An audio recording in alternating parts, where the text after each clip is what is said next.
all famous novelists should have had board games. Can you imagine what Virginia Woolf's would have been like?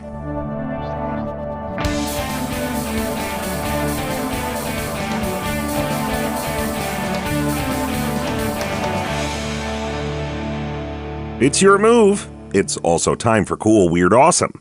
I'm Brady. It's Monday, November 10th. This week in 1922, the birthday of Kurt Vonnegut. He wrote some of the most striking and acclaimed novels of the 20th century: Cat's Cradle, Slaughterhouse-Five, and Breakfast of Champions. But before he became a literary giant, he tried his hands at something more small-scale, a board game. This was in the 1950s. Vonnegut had already published one novel, but it hadn't sold particularly well, and writers have to eat.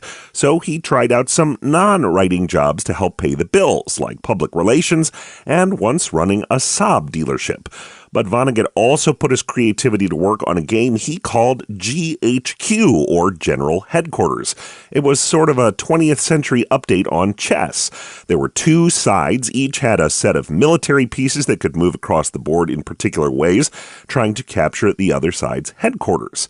The writer had high hopes for a big board game windfall, but no game company purchased the rights. Fortunately, he did eventually make it big with his books, though it's interesting that the guy who came up with this military-themed board game would go on to write some of the most passionately anti-war books ever written. In 2012, a game designer and historian who'd heard there was a Kurt Vonnegut board game out there somewhere went through the writer's papers at Indiana University. He found the original instructions and sketches for GHQ. He then worked with Vonnegut's family and the bookstore chain Barnes & Noble to bring GHQ to life. So this long-lost idea of a board game actually went up for sale. But in true Vonnegut fashion, if you play the game and lose, you can't get mad about it. You just say, so it goes. You can learn more about Kurt Vonnegut and his board game at coolweirdawesome.com. And we've got quite a moment in fast food history for you. That's right after this short break.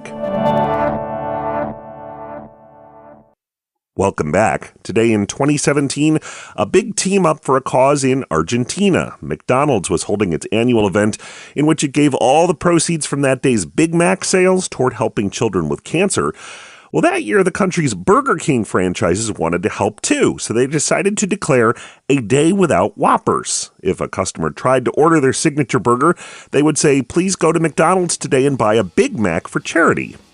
I'm Brady. Hope you have a whopper of a day. Thanks for listening, and come back again tomorrow for more Cool, Weird, Awesome.